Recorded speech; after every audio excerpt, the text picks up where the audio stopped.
Warahmatullahi wabarakatuh.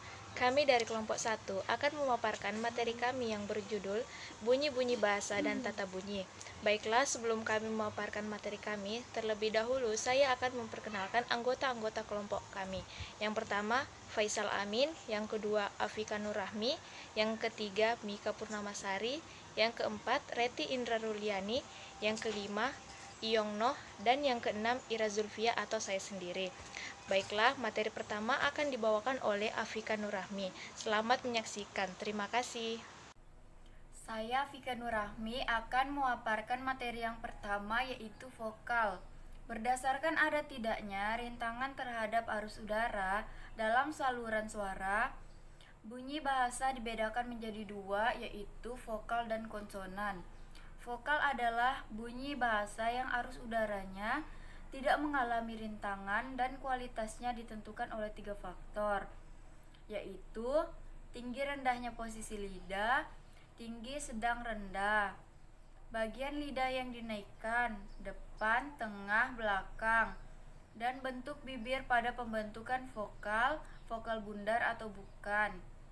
Perubahan dalam belajar bersifat fungsional. Perubahan yang terjadi dalam diri individu berlangsung terus-menerus dan tidak statis. Suatu perubahan yang terjadi akan menyebabkan perubahan dan akan berguna bagi kehidupan atau proses berikutnya. Materi selanjutnya, vokal dalam bahasa Indonesia. Dalam bahasa Indonesia ada 5 vokal: A, I, E, U, dan O.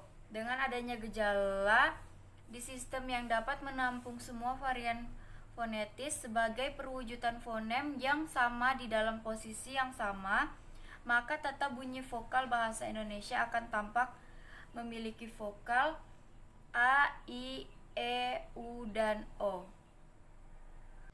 Baiklah, saya akan memaparkan materi selanjutnya yaitu konsonan. Konsonan atau huruf mati adalah fonem yang bukan vokal dan dengan kata lain direalisasikan dengan obstruksi. Jadi aliran udara yang melewati mulut dihambat pada tempat-tempat artikulasi. Jadi konsonan di sini adalah bunyi bahasa yang arus udaranya mengalami rintangan dan kualitasnya ditentukan oleh 3 faktor. Faktor pertama, keadaan pita suara. Faktor kedua, penyentuhan atau pendekatan berbagai alat ucap. Terus yang ketiga, cara ucap bersentuhan atau berdekatan. Nah, contoh konsonan yang pertama huruf B, C, D, F, G, H, dan seterusnya. Huruf ini akan sulit disebut jika tidak disambungkan dengan huruf vokal. Artinya, bila ada tulisan yang terdiri dari huruf ini saja, maka akan dibaca sulit. Seperti itu. Baiklah, saya akan memaparkan materi berikutnya yaitu tata bunyi konsonan. Tata bunyi konsonan dapat diberikan berdasarkan artikulator dan daerah artikulasinya. Penamaan bunyi dilakukan dengan menyebutkan artikulator yang bekerja. Yang pertama, labio atau bibir bawah, apiko atau ujung lidah, lamino daun lidah, darso belakang lidah, dan radiko akar lidah. Terus diikuti oleh daerah artikulasinya. Yang pertama, labial atau bibir atas, dental gigi atas, alveolar gusi, palatal langit-langit keras, velar langit-langit lunak, dan yang terakhir uvular anak tekad. Terima kasih. Kelas saya akan menjelaskan tentang difton. Difton adalah vokal yang berubah kualitasnya pada saat pengucapan. Difton biasa dilambangkan oleh 2 huruf vokal yang tidak dapat dipisahkan. Contohnya bunyi au pada kata harimau merupakan difton. Grafen au pada suku kata mau tidak dapat dipisahkan menjadi mau. Difton berbeda dengan deretan vokal karena dalam deretan vokal 2 vokal tidak dapat dipisahkan dalam 2 suku kata yang berbeda. Contohnya, main diubah menjadi main, itu tidak dapat diubah menjadi 2 kata. Selanjutnya, saya akan menjelaskan tentang bunyi bahasa dan tata bunyi difton. Dalam bahasa Indonesia terdapat 3 buah difton, yakni ai, au, dan oi, dan masing-masing ditulis ai, au, dan oi. Difton merupakan deret dua vokal yang tidak dapat dipisahkan. Contoh difton amboy tidak dapat dipisahkan menjadi am dan boy. Santai menjadi san dan tai. Harimau menjadi hari dan mau. Deret vokal biasa dapat dipisahkan seperti dia menjadi di a, soal diubah menjadi soal, kue menjadi kue. Baiklah, saya Mika Purnamasari akan melanjutkan materi kami, yaitu bunyi kluster. Merupakan bagian dari struktur fonetis atau fonotaktis yang disadari oleh penuturnya. Oleh karena itu, pengucapan pun harus sesuai dengan struktur fonetis tersebut, sebab kalau salah pengucapan akan berdampak pada pembedaan makna. Selanjutnya, selain bunyi kluster, adapun kluster dalam bahasa Indonesia sebagai akibat pengaruh struktur fonetis unsur serapan. Namun, pada umumnya kluster bahasa Indonesia seputaran kombinasi sebagai berikut, yaitu yang pertama, jika kluster terdiri atas dua kontoid yang berlaku adalah yang pertama, kontoid pertama hanyalah sekitar P, B, dan K.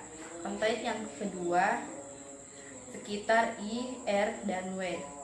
Contohnya P yaitu pada atau pionisme, GR pada atau grafik, B pada atau gambalan, FR pada atau frustasi, dan K pada klinik, SR pada pasrah. Yang kedua, jika kluster terdiri atas 3 kontoid yang berlaku, yaitu yang pertama, kontoid pertama selalu S, kontoid kedua T atau P, dan kontoid ketiga R atau I. Contohnya SPR pada strategi, SPR pada sprinter, SKR pada skripsi, dan SKL pada sklerosis. Baik, terima kasih. Baiklah, saya akan memaparkan materi selanjutnya, yaitu suku kata. Suku kata adalah bagian kata yang diucapkan dalam satu hembusan napas dan umumnya terdiri dari beberapa fonem. Sebelumnya, fonem itu berbentuk bunyi. Misalkan dalam bahasa Indonesia, bunyi K dan G merupakan dua fonem yang berbeda. Jadi fonem itu kurang lebih pengertiannya seperti itu. Lalu contoh dari suku kata ini yaitu pada kata datang diucapkan dalam dua hembusan nafas seperti da, tang. Huruf kata da dan tang itu termasuk dua suku kata tapi diucapkan dengan dua hembusan nafas seperti itu.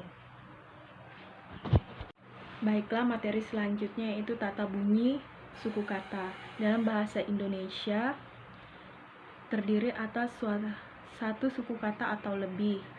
Berapapun panjang suatu kata, wujud suku yang mempunyai struktur dan kaidah pembentuk yang sederhana. Jadi berapa panjang pun kata itu pasti mempunyai beberapa suku kata. Seperti makan, dia mempunyai dua suku kata, ma dan kan, dan diucapkan dalam dua hembusan.